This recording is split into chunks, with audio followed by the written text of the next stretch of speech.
everyone. Thanks for checking out the Indy Handshake Wrestling Podcast. I am Paul Ponte, and I am joined today by Watts. How are we doing today, Watts? Good, man. Just enjoying this beautiful day and the weather and the fact that I have my health.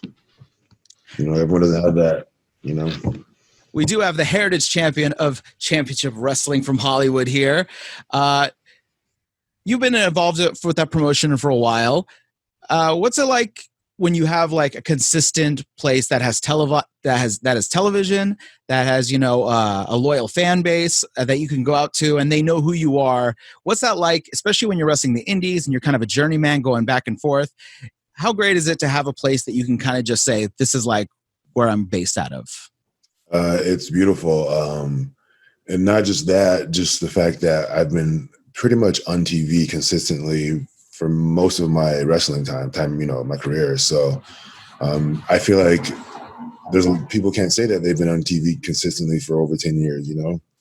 So, it's a great blessing, and it's helped me too for, bigger promotions, that have TV. Like there are certain things that I just know, certain things that I have an advantage in because of all my experience with TV wrestling. So it's been great being there. Yeah. Got to be aware of that hard cam. Your face is your money. So if your face is on the ground, or your back's to the camera, then you're no good. There's no good. Yeah. So speaking of TV, what were you watching on TV when you were wanting to get into wrestling? Who was your favorites coming up, and what made you decide this is something I think I want to do? Well, my earliest memory of wrestling was probably. I don't know if it was live because we, back then, like there was videos and all that stuff. So I never knew what was live. I did know certain things were live, but like my earliest memories, I don't know if it was live or not, but the earliest thing I can remember was Hogan and Earthquake. So I'm not sure if that was live, I'm pretty sure I watched some of those live as a little kid, small kid. I don't know if that was a SummerSlam main event or what, but it was Hogan and Earthquake. It was like my first big memory of wrestling. But my favorite growing up was The Undertaker. Lucky enough that he was around for 30 years or so, close to 30 years. And I pretty much got to grow up, he was wrestling pretty much my whole life. So, and he's also a real big guy and real athletic. So it's, he's kind of an inspiration for some of the things I like to do. But yeah. And so from there, I'm always curious about this because, when you first start watching wrestling, you watch what's on TV. You're like, okay, this is what there is. How do they find these guys? Who knows? They just grow up and they're automatically wrestlers. So when do you first discover independent wrestling and figure out that that's where you need to go to train, or to figure out, oh, this is something that's like that people have to go through most of the time to get into wrestling? Hey, how did I get started? Honestly, I didn't know that independence existed. I knew backyard wrestling was a thing before I knew about the indies. So I used to do backyard wrestling way back in the day, And then one time at junior college, I went to Pasadena City College, and I saw back when there's bulletin boards with a bunch of flyers on them. I saw like a little small little tiny little sheet of paper for a promotion called Pro Wrestling Guerrilla. No, this was back in 2005. So this is like OG PWG, you know what I mean? And this was when I first got into TNA, and I hadn't heard of any other wrestling groups outside of WCW since WCW. Mm-hmm. So then there were guys on TNA who were on that flyer, guys like AJ Styles, Chris Daniels. I don't think Samoa Joe was on it, but I don't think he was in TNA just yet when I went, but guys like that. So I was like, oh, I can see AJ Styles live. And this was he was the current X Division champion. And I think they had built an X Division title match for that PWG show. And I couldn't miss it. It was back then, tickets were only $15 to get into PWG. And, that's when I first got my exposure to guys like Kevin Steen, Scorpio Sky, Chris Bosch, El Generico, guys like that whole crop of guys, Human Tornado, guys like that. That's when I first got my exposure to indie wrestling. Going to that show just really changed it for me. I was like, I gotta do this. Yeah, I actually just interviewed Top Gun Talwar a little bit ago. Good brother, Top Gun. Yeah, and we were talking about that actually because that was the first time I checked out PWG. Also, I went to Battle Los Angeles in 2005. Okay. So yeah, I was there for the AJ Styles My Jesus promo with Chris Bosch for that fun stuff. You were there. Oh, you were there for that. Oh man, I wish I was at that one. I had that on DVD though. Yeah, and, I actually thought about that earlier today because like I don't know if you follow like obviously on Twitter, but like there's a thing like a little pretend fight with RJ City and Randy Orton going on. Yeah. He just mentions AJ about being flat earther or whatever, and that made me think of that promo that you just mentioned, like my Jesus, he like clogged him, whatever. Yeah. Yeah, I guess Talwar was saying because AJ was staying at his house that night, and AJ was like legit heated for like the rest of the time he was there. Like he was not, I don't know, it was just really funny because like in the crowd we could tell like it happened, and we're like, I don't know if we're getting worked right now, but this seems real. I was like, what's happening right now? But that's too funny. Not that good of an actor. That was real. Yeah. Especially back then. His AJ Styles promo skills have grown, let's just say, over the years, along with other people. So you go to PWG and you see that stuff going on. And what a great experience to indie wrestling, too. You're kind of watching the cream of the crop of indie wrestlers, in one place, which is pretty great. It also helps, to be in SoCal where it's kind of a nice bubble of good wrestling, especially a lot of different promotions. So from there, when does the transition come to thinking I'm going to do this rather than I like this? Well, at that particular PWG show, I met this group of backyarders, and they were all wearing the same T-shirt. And I had heard of them on MySpace, and they actually had a legitimate professional ring. And I was like, I want to go train, practice. They actually had trainings and practices and stuff, which is different than most backyards back then. So I went one day, and like the head guy there was Ricardo Rodriguez, and so he was real well versed in lucha at the time. So he just taught me, like, my initial training was in a backyard from Ricardo Rodriguez with lucha. From there, I was like, you know what? Let me really try this. So you're 6'6" training lucha. That's right, man. So SoCal is like, this is lucha headquarters, man. Like, this is where it's at. You gotta learn. If you can't do lucha, you can't survive here in SoCal. If you can't do the flips, you can at least got to be able to base for them. Yeah. You got to do one or the other, and there's a lot of people who can't do either. So, yeah. So then from there, I went and found. Knox Pro Academy had first started up. They had just started, and I was part of the first class, the first whatever group.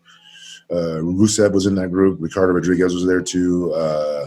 We had Nick Hogan come through a few times. He obviously didn't make it. Yeah, man, that training was the best training I ever had in my life. Gangrel was the guy who gave me the most training there, but they also had Rikishi there, Count Black Pearl, and Orlando Jordan. With various guests would come in, like Wild Simone, Alpha would come, all kinds of guys would come.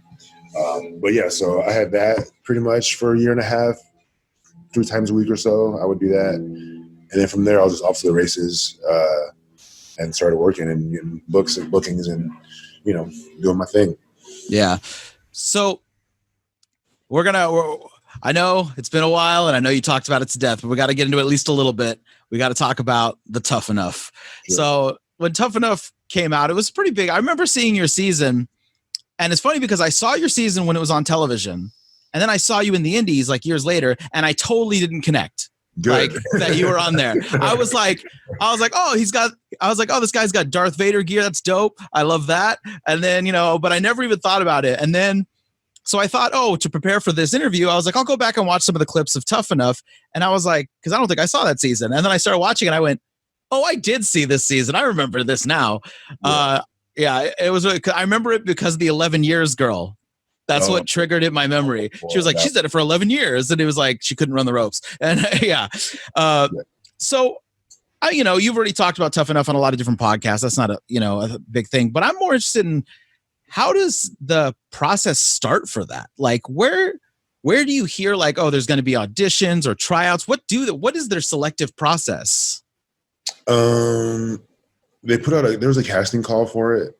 So myself and thousands of others submitted tapes or whatever.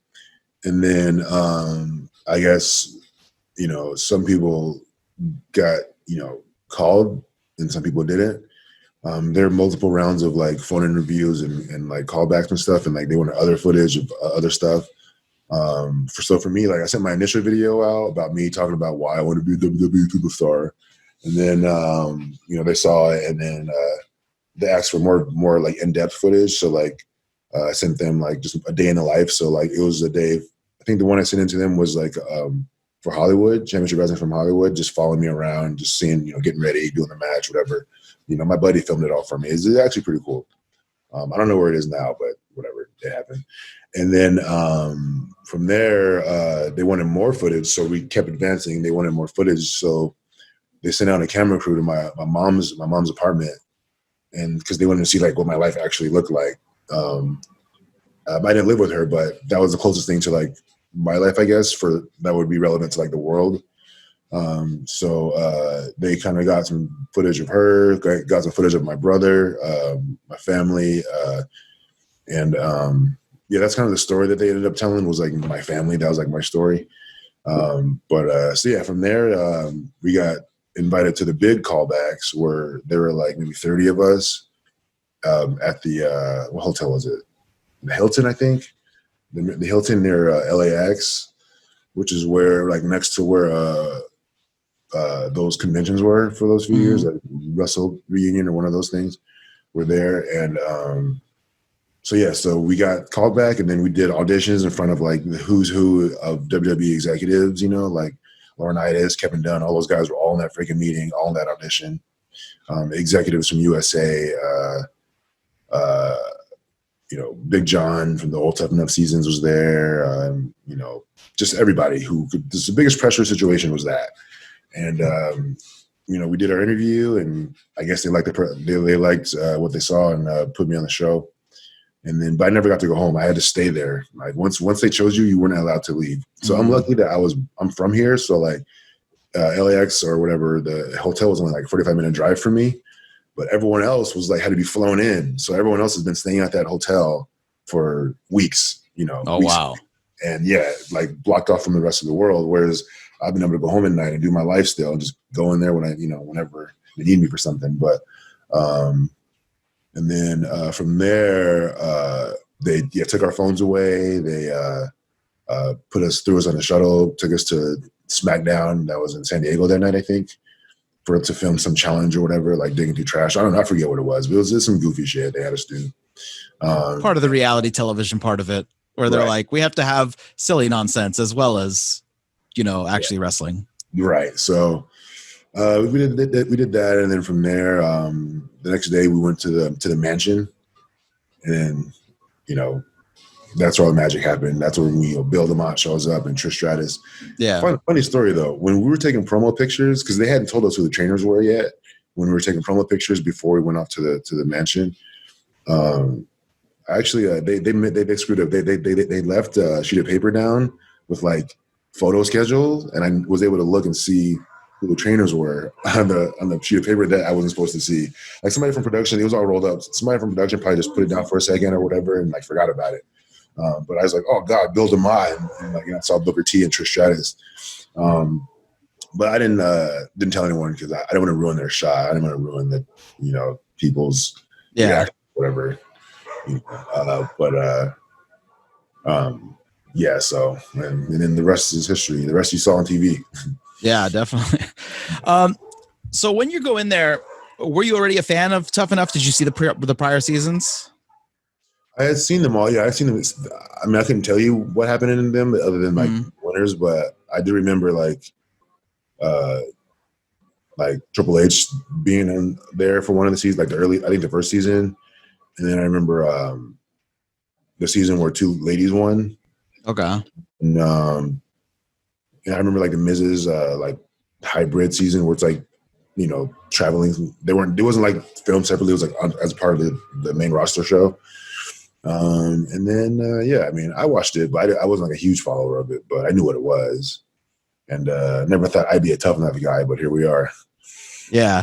But so I'm wondering, because the one thing I noticed when I watched Tough Enough, and it's kind of the same with any of those reality shows like American Idol or anything like that, very few win and actually become like mega stars. You know what I mean? Like some do pretty well, but very few is it like, you know, the actual next Rock or the actual next Hulk Hogan or, you know. So when you're going in, what are your expectations and what do you think is going to happen? Or are you just like, you know what, exposure, experience, screw it. This is great. That one, honestly, it was mainly that. Like I wanted to win, but it was nice. Like at worst case scenario, I was getting exposure and training by Hall of Famers, but I got to get paid a decent amount of money, and it was a great. I mean, it was more positives than negatives. There were a lot of negatives from it, but I try to look at it from more of a positive standpoint, and it got my face in front of a lot of people's. Got a lot of TV screens, and like yourself, like you remember me from that. It's like, oh yeah, there's a connection there. Hopefully a positive one. Some of it's negative, but I think especially in wrestling, like if people are talking about you, then that's probably a good thing. Yeah. One of the big things you had was the conditioning, right? So I'm sure it's like you went in there and you're like, I know how to, do a great suplex. I know how to do this. So like, I should be good. But like, there's weird things like you don't expect them to do. Like we're going to have you do squats on the top rope while people run the ropes. Like, what? This is not something how do you prepare for that? You know what I mean? So obviously, plus it's reality TV. They want people on there who are going to, who they think are going to do ratings. So, it's it is what it is. It's all, yeah, exactly. It is what it is. Thing about reality TV, it's not actual reality. It's more, it's unscripted, but there is definitely a schedule, and there's definitely shots they want to get, and there's definitely stories they want to tell. They're one of the top producers on that show. Kind of peeled the curtain back for me a little bit. He's like, look, man, we're not gonna spend millions of dollars on a project and not get the shots that we want to get. And like that told me everything I needed to know about the show. Yeah. Whenever I'll give myself as an example. Like there are times where we would do a drill, right? And we finish the drill, and they'd be like, Eric, do it again. And I'm like, what? Why? And like no one else is doing it again, just me. And like so I would do it again. And I'd be fucking tired, doing it again. They'd be like, okay, good. No, do it again. It's like, oh God, So I'm doing stuff multiple times, and that footage is the stuff that they decide to show. You know what I mean? That's the narrative. For lots of situations, yeah. The narrative for me was loves his family, didn't come in shape, so blah blah blah. Yeah. But everything that you saw happened. Mm-hmm. I did struggle with the top rope squats, while they're hitting the ropes. I mean, I'm just not used to stuff like that. I didn't think to prepare for something like that, which is my fault, I guess. The ropes course thing, my grip was really, really just destroyed. Like I wasn't like tired. Here's a little story about me. So when I was born, the doctor told my mom that I'd never be able to hold a pencil because my grip was so weak. This is a birth defect I have that got exploited on that show. So like my forearms won't they can't grow. They're just atrophied forever. Everything else does, but that doesn't. And so it sucks because I knew what was happening when I was on the course. I couldn't hold it right, so I was like full everywhere. But to the people who don't know me, like they saw that as, oh, this guy's tired in the ropes course, and he's been up there for hours, and look at this fucking joke, So like having to deal with all that stuff like was frustrating for me. But I've it's been almost 10 years since Tough Enough, so like it's so much easier to deal with now. Like any of the crap people send me, I still get crap for it, by the way. Today, well now, especially with the network. No, the WWE network's out, and they're like, "Oh, I'm watching this for the first time. Who's this guy? I'm gonna go look him up so I can talk some shit real quick." That's what happens. It's funny because like it aired here in the States first, and then I got the messages and the emails and the hate mail or whatever, and then like a couple months, some time passed, and then like it aired in Europe, and then this is like a second wave of bullshit that I had to deal with. Oh. So it was just like waves of it. But you know, I don't regret it, man. Like there are times where I did, but overall, it was a good experience for me. It's a memory I'll never, you know, if nothing else, I got to do that, you know, and that's something that people can't really do. Being on Tough Enough is an exclusive club that people can't just aren't a part of as much as, you know, say, you know, working for other companies. Yeah, definitely. So I did allude to it earlier, the first time I saw you, which, of course, like I said, I didn't recognize you from Tough Enough. All I recognized was the Darth Vader tights. And now you got this, you've been wearing this gauntlet sleeve that you have on. Obviously, a big fan of nerd culture. I saw you at Star Wars Celebration in Chicago. Yes, So absolutely. Yeah. I was like, I easily saw you. I was like, oh, there's a giant man walking this way. I recognize him. Yeah. So, were you always a big fan of like, you know, nerd culture stuff? And did you always think I'm definitely going to incorporate this into something to do with wrestling? So I've always been a huge fan of nerd culture. I love it. I love Star Wars. I love my MCU. I love my DC. I love Power Rangers, man, like all that stuff, video games, like I'm all about it. I did not always think I was going to incorporate it because like most people, I took myself too seriously in the beginning. And that was also fed into my ear from people. You need to be this big, tough, you know, stereotypical black guy. You need to you come out with a chain and like a rag around your face and, you know, whatever, like wear jeans and like whatever, you know, like all that stuff. It wasn't until like maybe like 5 or 6 years ago, where I was like, you know what? No, I'm going to be me, you know, because wrestling fans can see through BS. That's why wrestling fans hate crap gimmicks that the performer doesn't believe. Like they don't, you can tell when the performer isn't into it and when they don't believe it. And then you get guys like, you know, The Rock and Stone Cold who get to be a version of themselves. That's just with the volume turned up a little bit. So like, that's kind of what I am. Like I wear the nerd inspired gear, but it's like, I'm not out there, you know, being mega nerd, super nerd. I'm still me, but like, this is also a part of me. This is who I am. So it's been cool to share like that side of me with wrestling. Cause to me, wrestling's nerdy as fuck too. Oh and yeah. You gotta be a big old nerd to be a wrestler. Like, that's why it always kills me when all these dudes try to act tough on Twitter and Instagram. I'm like, bro, you're a wrestler. You calling these people marks when you literally wrestle.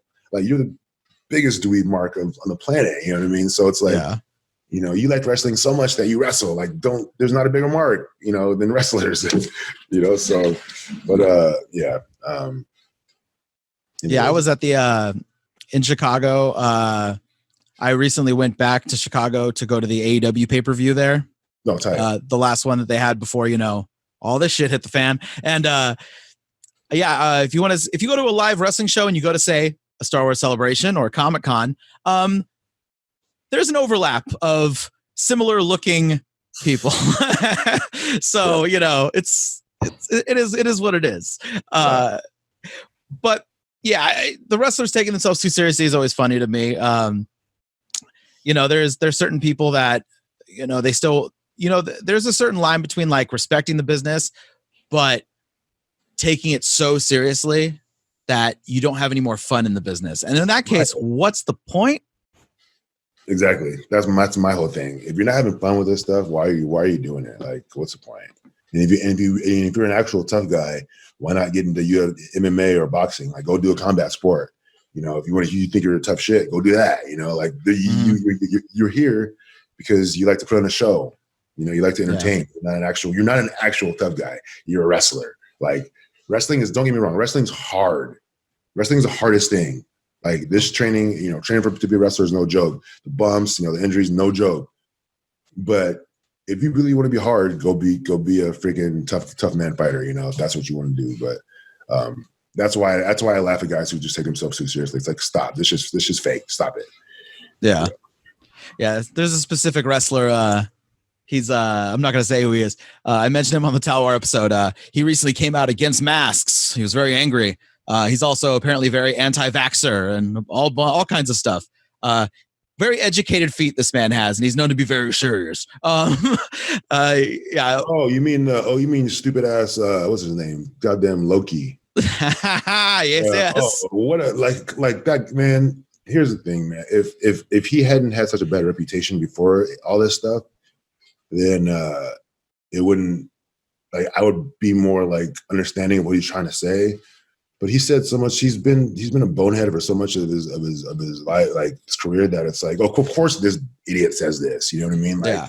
Like I hate wearing a mask. I hate it. I do not like it.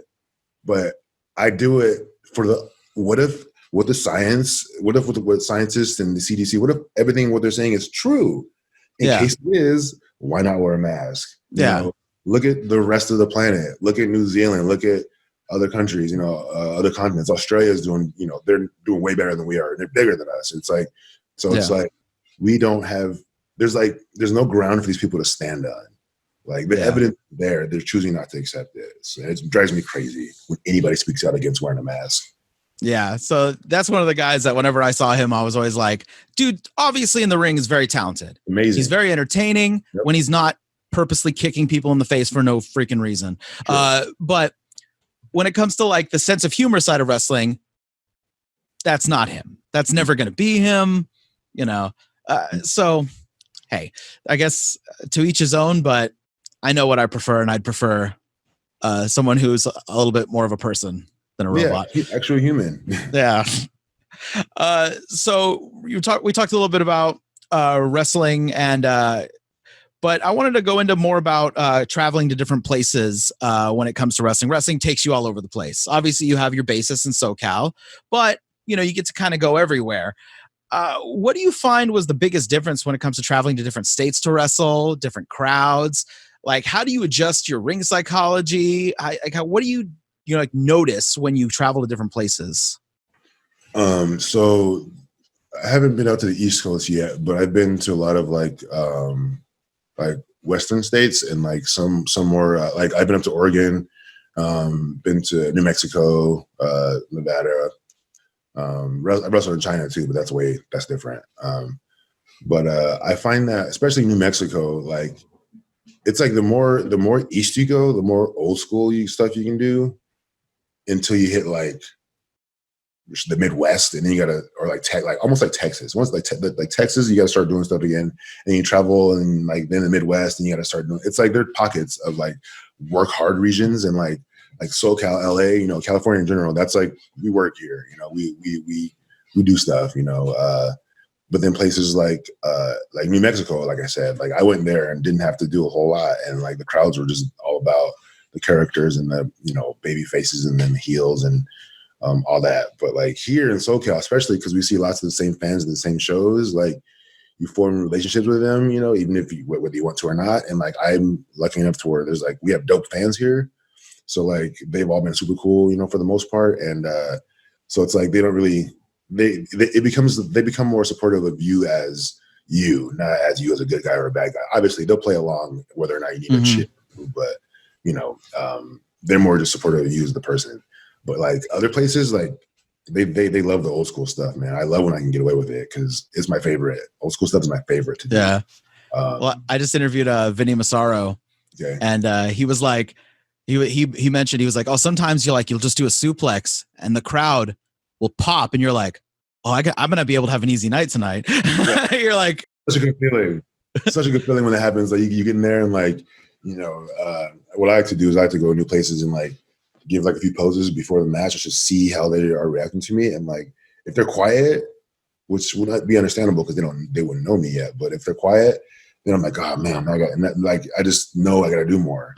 But if they're like popping for the entrance and for like the poses, then you're like, sweet, you know, you can take your time more, milk it, milk moments more instead of like going from spot to spot to spot to spot, you know? Yeah, it's interesting. And you mentioned a little bit about training, a little bit of lucha style. I've seen you pull a tope suicida, excuse me, or two with your giant frame, but still able to do it with you know, it's funny because it's ironic that on Tough Enough, they're like, oh, the conditioning, but then like you watch you now and you're very quick in the ring and you're jumping over, doing suicide dives and stuff.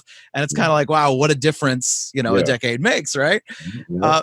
So when you start to incorporate stuff like that, how much energy actually goes into if you don't know your opponent? Let's say you're working with them for the first time and you're like, oh, like, is this dude going to be able to break my fall correctly? Like, is he going to move out of the way too much which, you know, when that happens, that's not good. So, how do you gauge that personally? Well, the good thing is, I have a pretty big network of buddies in the biz. So, if I'm really concerned about someone, I'll ask around. Or like the promoter will tell me, oh yeah, this guy's, he's good at this, that, and the other. But for the most part, I'm pretty I know how to take care of myself. I'll say, like, if I don't feel comfortable with stuff, I'll tell them, I'll say that, like, I only dive in special situations. It was like multiple people out there, or like someone gigantic like Brody King, someone like that who can catch me by himself. Like, I'll do that. But for the most part, I just dive into crowds. And where like at worst, I'll bust my ass, but at least it won't kill me if there's a crowd of people there. Because I've eaten shit many times in my dive too, and it sucks. But when you're this big and you don't get caught, that sucks. But for the most part, like, I know a lot of the boys, and like, and people, like, they'll listen to me too. People are always respectful. Like, no one's really been a huge jerk to me when it comes to putting stuff together. And if someone, and on the opposite of that, if someone isn't comfortable with something I'm doing, they can tell me, and I'll be like, that's cool. I'm not gonna, like, kill them for it, unless it's like easy, something super duper easy, like a body slam. That's different. But yeah, I try to keep my style relatively safe and easy. I try to make it so I can hit any of my moves of anyone. And I try to avoid the more dangerous stuff. Like I don't do a whole lot of head drops and things like that, just because I haven't really practiced those a whole lot, and I just don't want to give those. But slams and all that, dives, I'm down. I'm there. Yeah, no, it's been cool though. And have you ever had any time when, let's say, you're working with someone and they were just, I don't know how often this might happen, but they're just, maybe it's someone new, whatever, and they're just not really cooperative on, going over what the spots are going to be, trying to get your shine in the match, anything like that, where you're like, they're just maybe not as reciprocating of how generous you're trying to be? It's happened. Eventually I do get frustrated if that happens. And then I'll just, what happens, I'll just be like, all right, man, whatever you want to do. Whatever you want, Jim, whatever you want, and then I'll clock out mentally, and like the match won't be as good as it could have been because they're hard to work with. And that's, those types of people don't get brought back a whole lot. I don't see those kind of people on too many shows. At least the shows that I do, like, I think the promotions I work for bring in my quality guys, so I never really have to worry about that happening. And when it does, I can squash it, like, no problem. Okay. Yeah, you had a lot of talented guys, especially in the championship wrestling from Hollywood. I had Danny Limelight on recently as well. Very nice dude. Now I looked up some of the matches that you had, like, on those like Cage Fight and all those websites that have your list of matches. Cage Fight. Yeah. So am I correct? You wrestled Ruby Reyes as well at one point? I wrestled Reyes, I think, I want to say 2018. Okay. I wrestled her twice, actually. I wrestled her once for the first time in 2018, I think. And then I had a match with her a year ago, I feel like. Okay. Both singles. So when you're doing an intergender wrestling match, how does that change psychology-wise? I talked to her a little bit about this on this podcast from the female perspective of intergender wrestling. But how about from the male perspective? Like, what do you, like, sit there and think, okay, what can I do in this match versus what I shouldn't do? How do I make it so that, it doesn't look like I'm either getting hit too hard or that I'm hitting her too hard, and everyone's like, this is uncomfortable. Right. It's a very, very thin line. Everyone can't do intergender. Let me just say that. Everyone can do it, because lots of it, I feel like the problem with a lot of intergender wrestling is the believability. And I think, and also making sure it's not uncomfortable looking. Now, I know that, wrestlers are wrestlers, and we're on the same, we bump in the same ring, we hit the same ropes, you know what I mean? Go to the same training. But the truth is, I'm a lot bigger than most women, and so with that, like, what I do is I'll put together, like, when I do it, it'll be like, I treat them like almost like really small cruiserweights. So, like, to me, they're just cruiserweights, so like I would do similar things with a cruiserweight that I would do with them. But at the same time, like there's certain things that societally, we shouldn't do. Like I try not to hit women in matches. I'll backbreaker the fuck out of a woman. I'll throw the shit, But as far as like striking, like I don't personally like doing it. I've done it. I have done it a few times. I just don't. I never like to do it. When it comes to Gina specifically, like I look to her as more of like an equal in the ring, as far as not really equal. I'm still bigger. I'm still a lot bigger than she is. Yeah, but Ray's can handle herself. Yeah, yeah. She's definitely like as close to equal as I'll probably get with intergender wrestling.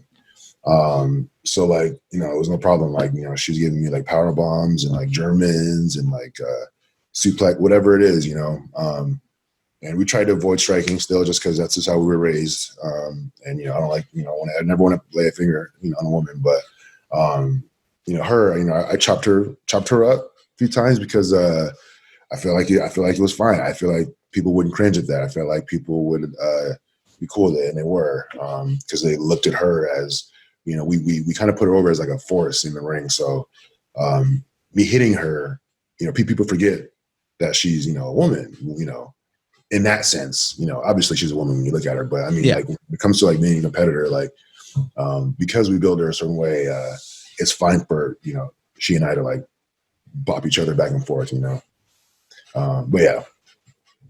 Speaking of chops, I'm always curious about this just because it's always a fun question I like asking. Who's got the hardest chops you've experienced? Who's hit me the hardest? Okay, I can tell you who. Okay, there's like two guys who have like the best chops. I think at least in SoCal, I think Brody King and Bateman have the best chops. I think who's hit me the hardest though is this dude, Billy. Billy Blade. Mm-hmm. He does this overhand like chop that feels like lightning bolt hitting your chest, like and like it like scars your chest, and like I remember he gave it to. The last time he gave it to me was like actually I think right after Tough Enough. He gave me that shit, and I just bam right in the face. Feels like.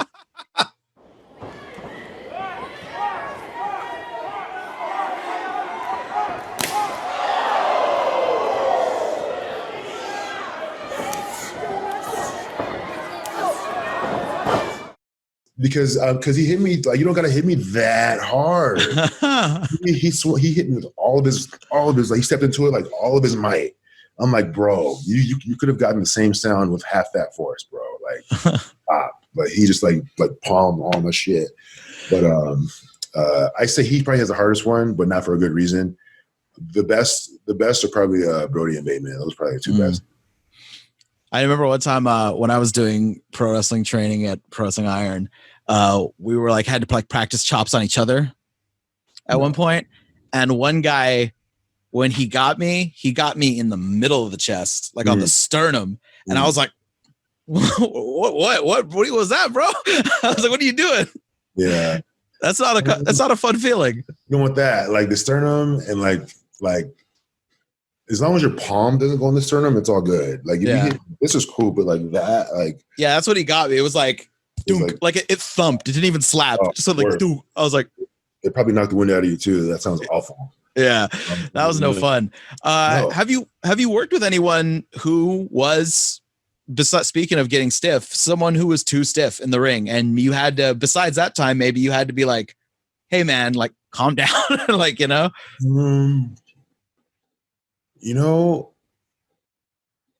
are times where I should have done that, but I've never actually done it. I've never actually told someone to calm down during a match. I've been told to calm down before, though. I wrestled, actually not really to calm down. I had a match with Colt Cabana like 8 years, I don't know, forever ago. And like 6 years ago or something like that, singles match. And like I went for a lockup, and I must have like rubbed his ear on the way to the collar.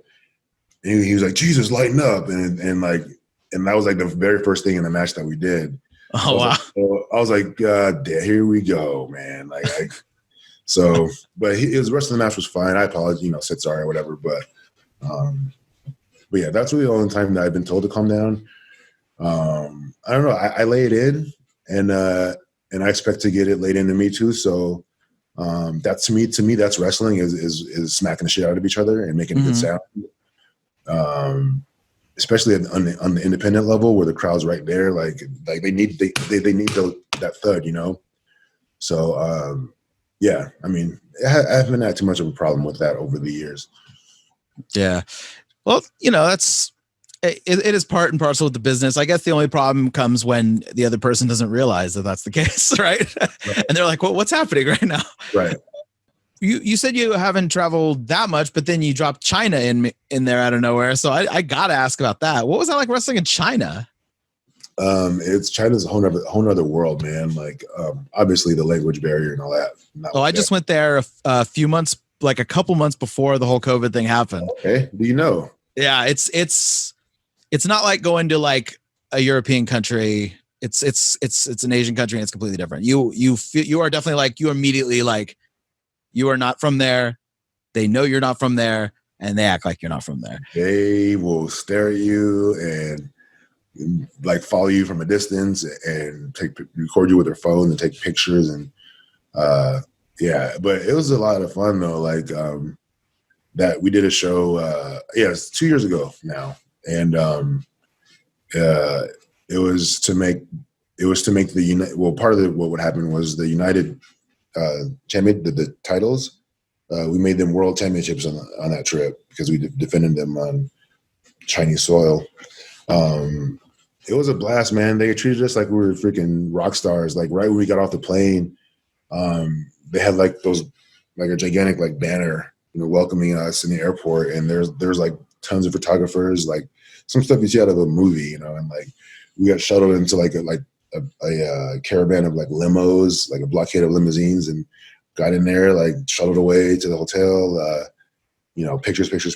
Like on the hood of the car had like our pictures on it, like on the limo, like the Range Rovers and stuff. And like, wow, yeah, it was insane. I really wish that could have caught on because that would have been really fun to get to go back to China.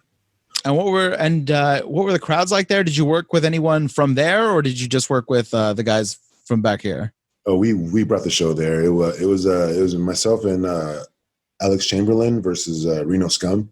Okay. The Scum are amazing. So and they were the champs at the time, and they defended the belts against us and retained, obviously. But it was a ton of fun. What's funny about that particular show though is the ring that we wrestled in was the same ring that I trained in at the Inoki Dojo back in like 2007.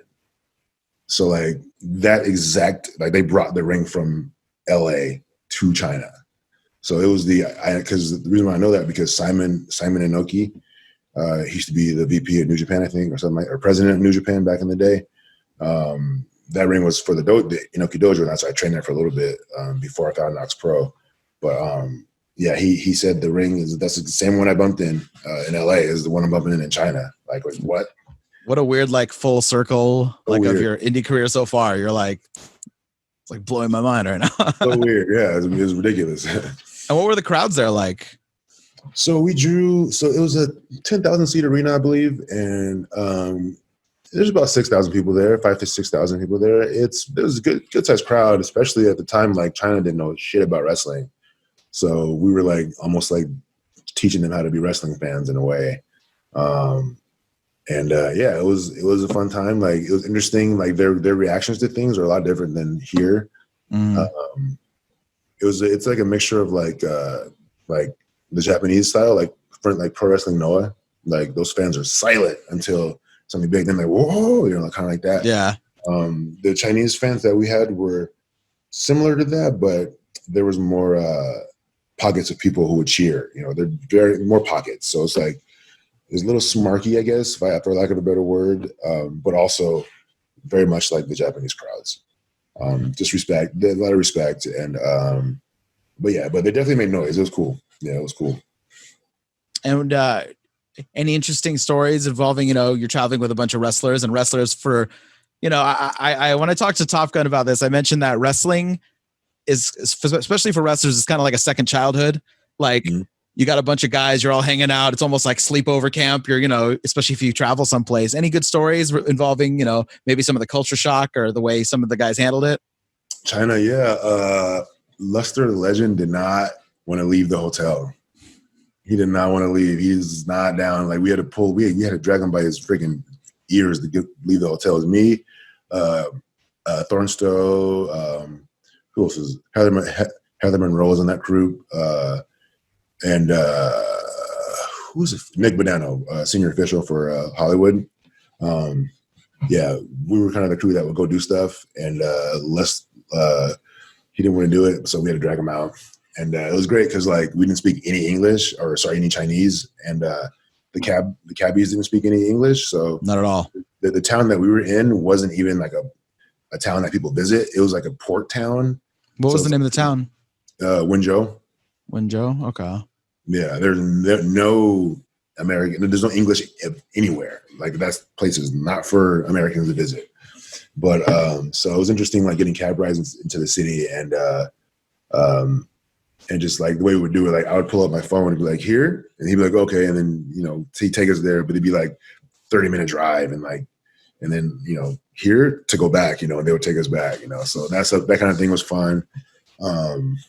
Just the architecture, it's so much to look at, it was like so much to look at, and that was just different than anything I could find here. The driving there is crazy. Like people will just drive like. It's like traffic signs are optional. They're suggested, but they're not required. Like there's a stoplight. Yeah, you don't have to. You don't have to stop. They just go. So that I didn't know beforehand. So that was really scary at first. Or when you're crossing the street and it's like, there are cars coming, but you just have to go because otherwise they won't stop. You have to go. So you basically are just like, I'm putting my life in this dude's hands right now. I'm just gonna walk. All right, here we are. Yep. So many times we ran across the street like. I have a lot of Snapchat stories saved from that trip that I should go back and look at of like us crossing the, oh God, don't die, and even being in the taxi, like just, filming like other cars, like coming like this close to us, like on all sides. And everyone's just honking. Oh, so many. Drives me crazy. Yeah. Everyone's just, cause it's not honking like here where it's like, what the fuck? Like everyone's honking there. Like I'm here. Just so you know, I'm right here. Hello, I'm right here. And you're like, it's so aggravating when you hear it because we're so used to, conditioned over here to being like, who's honking at me? What's going on right now? Right. We see it as aggression where they see it as safety, Yeah. And and there's a personal space issue there also. What personal? There's no personal space in China. Yeah. No. I don't know how many I've never been shoulder checked so many times by people than when I was in China. I was like, why is everyone doing this to me? Right.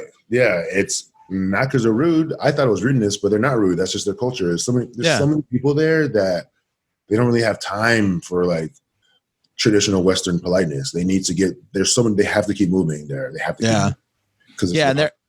And it's just like accepted. They're just like, no, this is how we do things, and rightfully so. By the way, they're like, hey, you got to acclimate. You're in our country, and that's kind of like that's kind of true. Yeah, we gotta.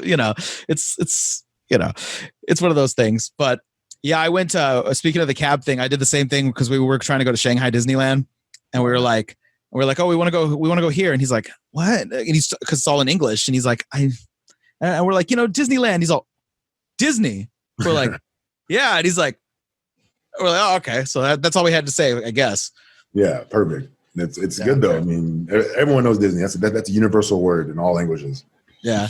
So we got kind of a cult federation here in Northern California called Hood Slam. And you did a couple shows at Hood Slam. What did you think of it? And what was your experience when you first checked it out? I mean, you're no stranger to the indie scene, so I'm so sure you've been at some banana shows, but what did you think of Hood Slam? Hood Slam was probably the funnest show. Like outside of old bar wrestling shows, like Hood Slam was definitely the most fun. Because like that's a place where like you don't really have to do your gimmick, your normal gimmick. You can go up there and do whatever character you want. And all the fans there are in on the joke, so it's like they pop for everything, and they're drunk or stoned or whatever, having a good time, and it's just positive vibes there, man. Like if you're feeling down about life and you need some like an infusion of positivity, check out a Hood Slam show. Those are the shows that, especially like once we're able to go to shows again, like I recommend everyone go to at least one a month, because it's great. So whose idea was Watska? Watska's my idea. It's because it was the drag show. Yeah. And I think Asuka's awesome. And I was like, I can be Watsuka. So that's how that happened. Okay. Sounds good. What if you had to choose what kind of style you like to wrestle, as far as not taking your size or anything into account? If you were to pick like a certain style of wrestling, to let's say you wanted to be, you know, a major cruiserweight doing 450 splashes everywhere, what would be the style that you would pick personally if you had, you know, no limitations in the world?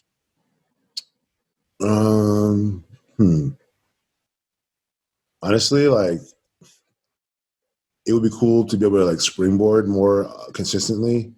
But the way I wrestle now is kind of what I like, because I was a big fan of this style growing up in like the American television style. Mm-hmm. Mine is like a mixing a little bit of lucha, like lucha hybrid American style, and like I don't know, like Mike Awesome, I suppose. Like, See, if I could just be him, if I could just be him, his style, like yeah, because you do variation of the Awesome Bomb. Yeah, I do some power stuff like him, but he was something else. He was one of a kind. Yeah, I remember you know, back before the internet had every match available online, you know, just going back and being able to find stuff of his Japan stuff where he's just taking bumps that are horrendous. You're just like, how are you getting power bombed from the inside of the ring to the outside through a table, like on the back of your head? Like, what are you doing? Right. And still getting up and springboarding and jumping into the crowd. Like, yeah. That dude was unreal. Like, if I could pick it, that's a good question. I never actually thought about that. But if I were to pick something I wish I could do, it would be that. Just everything he can do, I would love to be able to do. Super ahead of his time. If he came along today, he'd be the number one guy, period, I think. Yeah, you could see him like on an AEW or something, like, oh yeah, fucking it out with Luchasaurus or any of those guys, just like doing all that stuff. Yep. Damn. All right, brother. I appreciate you being on, but I think the booker has just ran out. He's pissed off. It is time to take it home, brother. You know, the deposit on the Veterans Hall it's going to run out, and the cleaning deposit's going to be forfeited. All right. I got some rapid fire questions. If you want to digress though, it's not a hard, you know, and fast thing here. You don't have to, you know, adhere to time. If you're not wrestling, what is your favorite thing to do creatively? I like to play around with like different merch ideas. My bachelor's degree is in graphic design. So I have designed a lot of my shirts and a lot of my merch. I design all my gear. Designing is fun. I also love video games. I mean, that's not really creative, but I don't know, it's fun. Yeah, just design stuff. Okay. So would you say if you know, wrestling wasn't something you were into, that'd be what you would be into, would be graphic design? Yeah. If I weren't able to wrestle, I feel like I would have pushed that way harder. I'm all right. I'm not the best, but if I put the time into it that I did with wrestling, I'd be really good by now. All right. What's your favorite move or hold that you don't use? Ooh. Dang, such a good question. What move that pops me every time? I really like the martinis that Peter Avalon does. It's the one where he like kicks him in the gut, hits the ropes. Like he kicks him in the stomach. They're hunched over. He hits the ropes behind him and does like a double knee to the back of their head. Oh yeah, I've never seen anyone do that move before him. I used to love the V trigger a lot, but now I'm kind of sick of seeing it. Everyone does it now. Everybody just does it. Yeah. Let me see. I don't know. There's so many moves, man. Like that are coming to my mind that are just awesome. So much talent out there right now. It's like when you're playing like an old wrestling video game and like your entire move set is all just finishers. You're like, oh yeah, there's so much. But yeah, I don't know. I guess those come to mind. Yeah. What's the craziest fan interaction you've had? I mean, I've had some crazy like fans who try to push too far. As far How as so? like, hanging out after shows and whatever, like in a hotel room trying to hang out type of stuff. But I feel like the craziest thing, like, what is the craziest thing? I don't know. Like, I haven't really had those. Like, I haven't had any really terrible experiences with fans yet. I feel like fans, there have been tons of crazy fans that I've met. There are tons of crazy fans that come to do shows that I do, but nothing that's been like problematic. Okay. That I couldn't handle really. I've heard of some fans being crazy. Like I'm lucky because I'm a dude in wrestling, so like women in wrestling have it much worse than me. Like I'm sure they have tons of fan stories. Like I've seen some of the stories, heard some of the stories, seen some of the DMs or whatever screenshots. But like, oh, that's why when I had Ruby Ray's on the podcast, the first thing I did was like, "Thank you for looking at the DM I sent you. I imagine it's a hellscape that you don't normally want to do." Oh man, I can't imagine what it's like for women in wrestling. Besides potentially trying to hurt you, what's the worst thing that someone can do in a match that you're working with? Stink. I really hate it when people smell bad. So like, I don't know how big of an issue this is with the girls, but with the guys, like there's just sometimes, man, like a little bit of Febreze or a little Axe will go a long way. Like those knee pads, once your knee pads go, like they're gone. And, like, they smell forever. So I think just dudes just smelling like shit is what I don't like. Aside from them hurting me, I'd rather it would smell not bad. Yeah. I always have to preface that question because the few times I did this podcast, I'd be like, what's the worst thing someone could do? It'd be like, try to hurt me. And I'm like, okay. I was like, I gotta preface that because that is the worst thing. It just reminds me of Vader always had that apparent thing where apparently his hygiene wasn't his main concern when he wrestled. It was mentioned on a few podcasts I've been listening to. Yeah. And then it made me kind of look at some of the matches differently because there's a match where him and like a Japanese dude are stiffing the shit out of each other. And then when he goes to pin him, he just takes his armpit and just puts it right on the guy's face. And I'm like, is he doing this on purpose? I'm like, I think he is. He is 100%. Oh, that dude, first of all, Vader's the man. Let me just say that. Oh, but probably the best big man in history of wrestling. Great. Yeah, it's hard to argue that. There's not much of an argument to that. But like, I have seen like old WCW jobber clips of him just mauling people. So like the idea of him putting his armpit on somebody's face isn't outside the realm of possibility for him. Yeah. Guy liked to throw a potato a lot. Oh, he did. Oh boy, he clobbered people. He sure did. When's the last time you were legitimately surprised by a worker that you were in a match? Legitimately surprised. So who's like really good is what you're saying.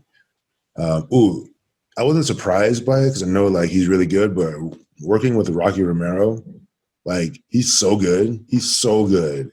He's good from like the fans' perspective, but also as like a worker, like we know who's just based on how someone feels and how they communicate during the match and like how their light they are, all that stuff. Like he's one of the best I've ever wrestled. And I've wrestled some, big old gigantic names, but he's probably better than all of them. Like he's just, as far as like, he's a worker's worker, if that makes sense. Like, yeah, that dude deserves all the riches in the world for as good as he is. I would say him. Kind of jumping on that. You've been involved in indie wrestling for a while now.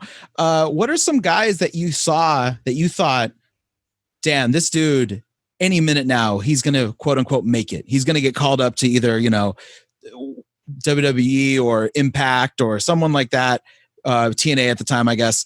And, but it just never happened. And you never understood why. Like Oliver John. You're the second person to mention that. Oliver John should have made all the money. But he was maybe 5 years too soon. If he was like if he would have came along 5 years later, you'd have a big contract right now. Yeah. I always think about that with some of the guys who worked up in Northern California who had great careers. They went to Japan, they did all that stuff. But like guys like Michael Modest, I thought if he came around 15, even 20 years later, damn, like this guy would be on like every PWG show. He would be like, and then eventually getting, more. But that's the way it goes. It's timing. Like guys like Jungle Boy and Marco Stunt and Private Party, guys like that are super lucky that they're young during this time because when I was around their age, it was the recession and WWE, it was super hard to get a job back then and they weren't really signing that many people. And there was no AEW and like there was no MLW or NWA, you know. And so it's like Ring of Honor was different back then too, even. So it's like now there's so many opportunities and it's great. Like this is the best time. Yeah. Yeah. I think at the time WWE would be more likely to hire you if you played college football than if you wrestled for 20 years. 100%. Things have changed. Yeah. Was there ever a time when a booker tried to stiff you on money? I mean, all the time that they try to do that shit. Like, you know, it's a lot of empty chairs out there, brother. I know I promised you, you know, 10, but here's 5 or whatever it is. You know, that's not that low, but pretty much, you know, like I've had guys just pay me. Like actually, it's funny you say that. I actually got paid 2 days ago for shows I did in 2019. I got super late. So damn, put some interest on that shit. So, you know, it's whatever. I just thought I was never going to get it. I kind of whatever, but I saw my PayPal notifications. Oh, look at that! You know, wow, good on you. Yeah. But yeah, like getting stiffed on pay is kind of par for the course, man. Like that's just how it goes. But thankfully, the groups I work with now, like, never have or will probably. Yeah, you don't have to say there are any names of organizations, but there are there places that you're like, I'm never going back there because. No. Even after getting stiffed on pay, you're like, well. I just knew that was a possibility going in, so like it's not their fault, it's my fault. But it's one of those things where it's like, all right, I hadn't wrestled, and I don't know, like I was wrestling a lot, so I wanted to keep my momentum. Like I wanted the reps. So I just did it. I'll treat this like a training course, basically. Exactly, like, you know, for this one time, this would be training, you know. But I still want you to pay me. But you can pay me late. But the thing is, I always get paid. I've always gotten paid. I've never not gotten my money eventually. So, okay. But yeah, as far as like the late payment crap, like that stuff happens sometimes. What's the best mistake you've made in pro wrestling? Oh, best mistake.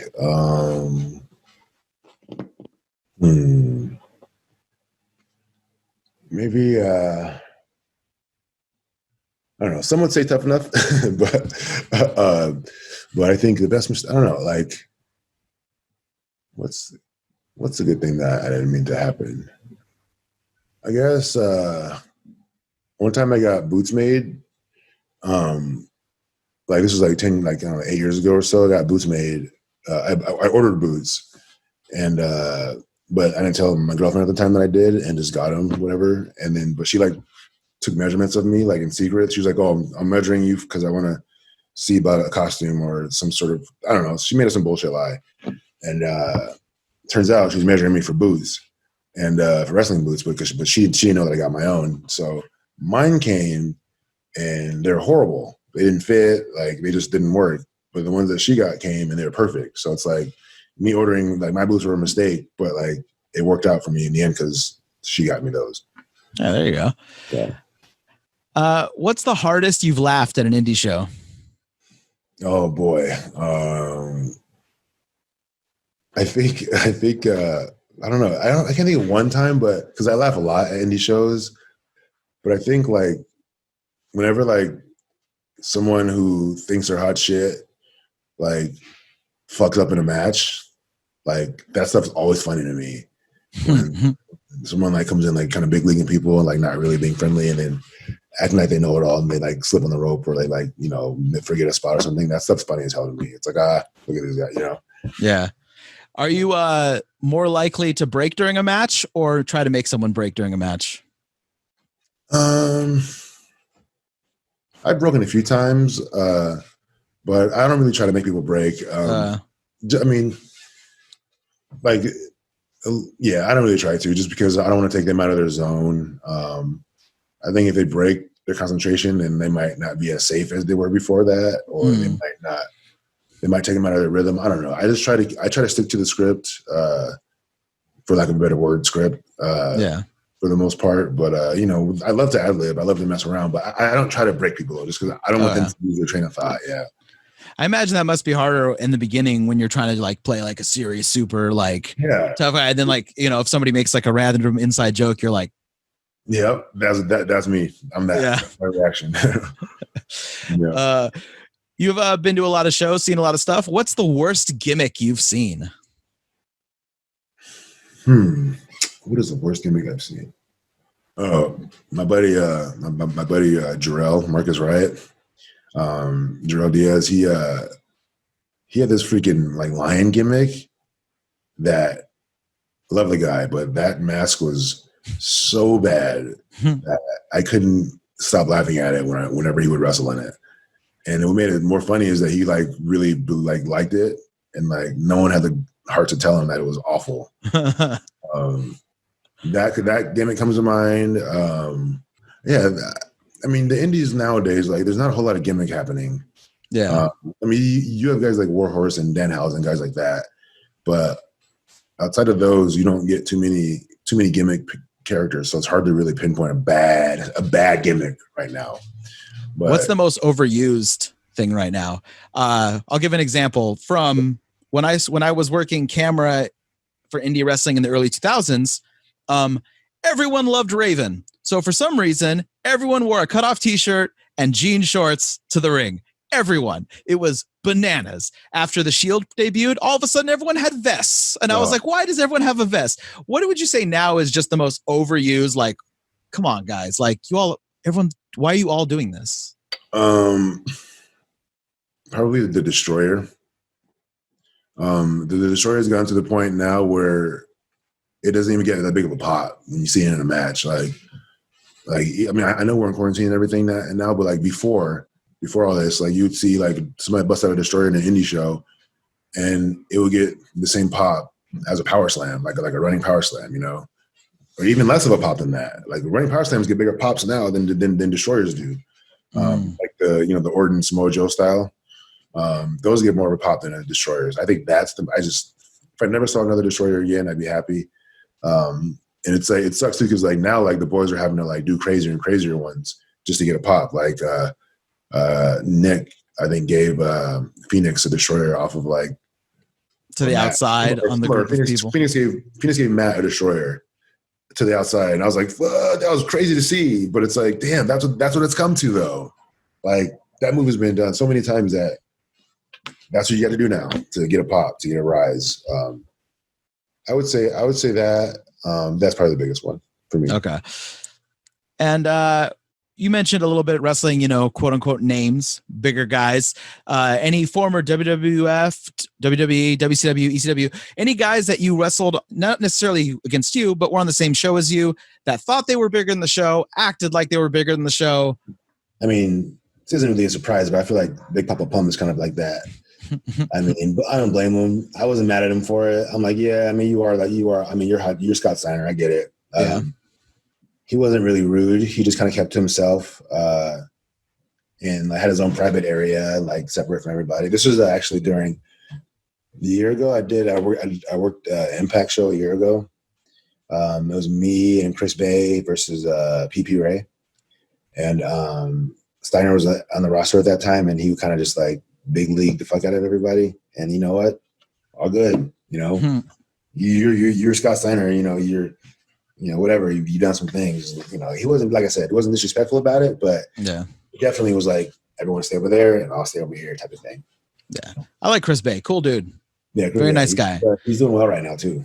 Yeah. How was it like working at Impact? What was that? I mean, like, you were part of a big WWE production, it was reality TV, but you were around that area at the time. What was it like checking out Impact in comparison?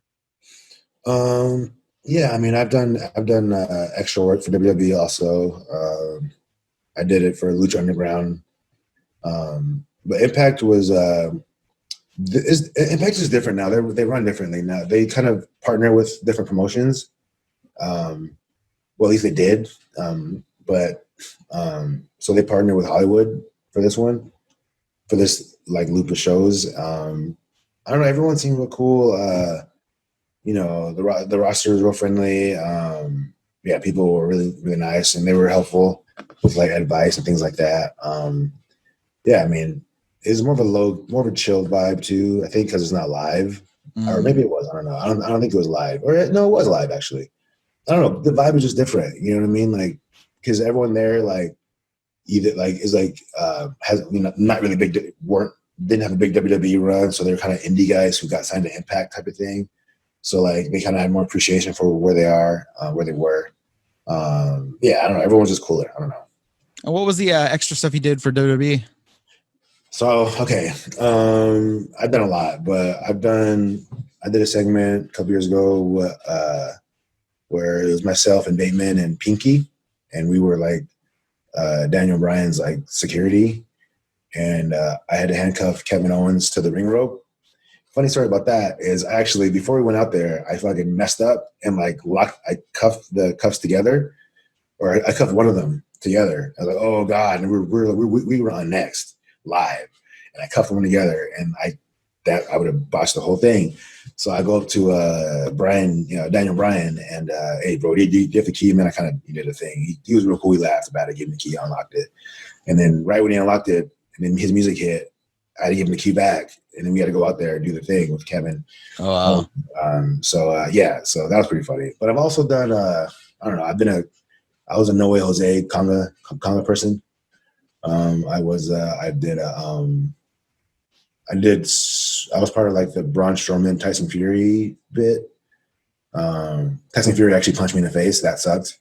So that whole thing. So we were going over that spot before the show, and then Vince himself comes out, and he never comes out like for anything.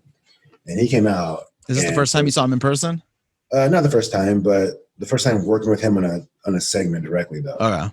And he just told Tyson, "Oh, they're used to it. Just knock them all out. Just hit them." I was like, Vince, like I don't want to get hit by this man. He didn't kill me with his punch, but like he had to learn how to, like, this world champion boxer had to learn how to throw work punches like hours before the segment, So thankfully he didn't kill me with it. But I'll tell you what, like seeing him cock back without a glove on and like come at you, like fewer things are scarier than that. Let me tell you. Yeah. It's to know that you have to let him hit you. You have to let him hit you. So I was like, oh God, and like I tried to like spin with it as he came. So like hopefully like they were getting a shot of like that where I could like glaze it. But he caught me a little bit, but it wasn't bad. Okay, I also did a thing with Roman Reigns, and I don't know, I forget. I've done a bunch. And when you're around there, did anyone, like a producer or any talent, be like, "Weren't you on Tough Enough a while ago?" It's crazy. I know most of the people there. A lot of those guys are my friends, like the wrestlers, the talent.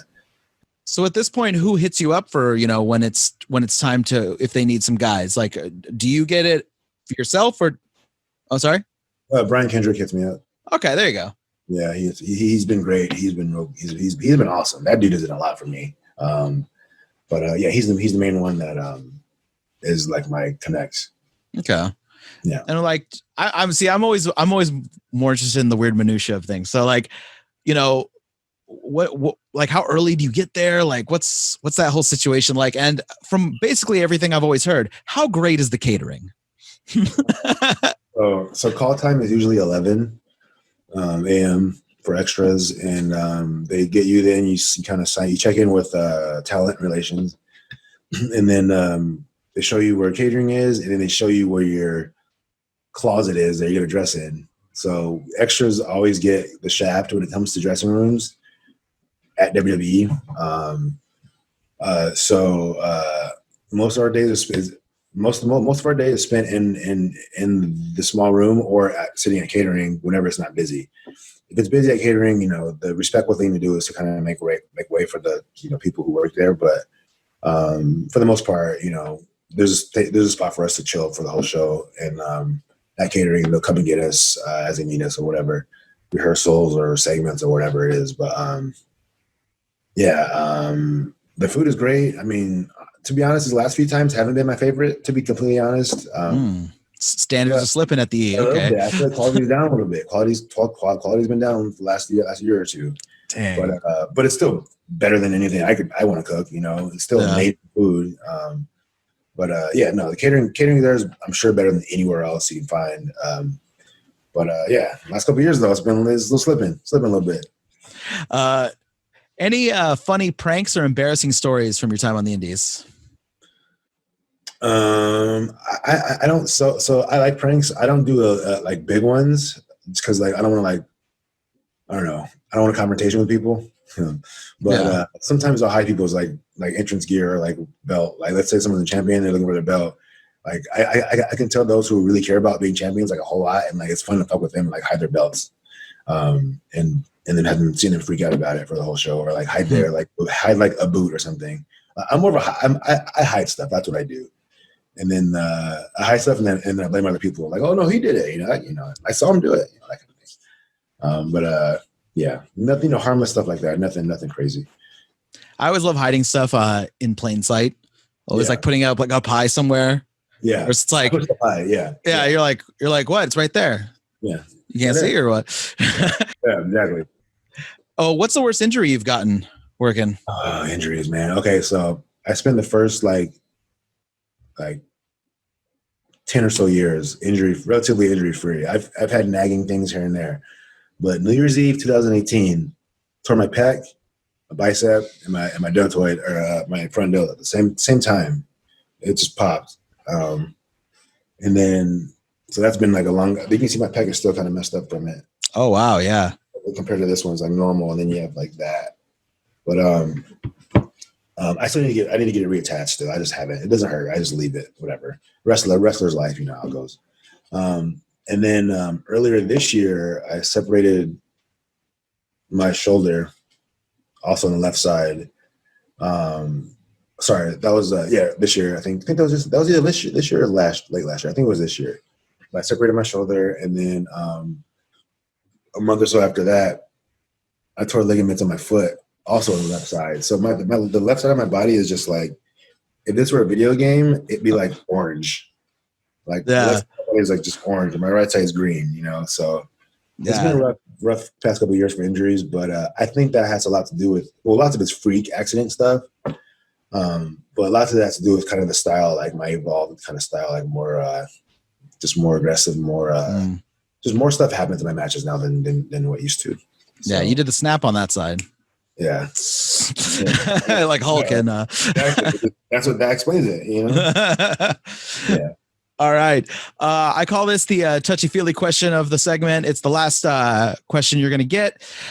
What is your pure joy in wrestling, whether it be before, after, during the match? What's something that when it happens, you get goosebumps? You're like, this is why I fucking love this business. This is why I love wrestling.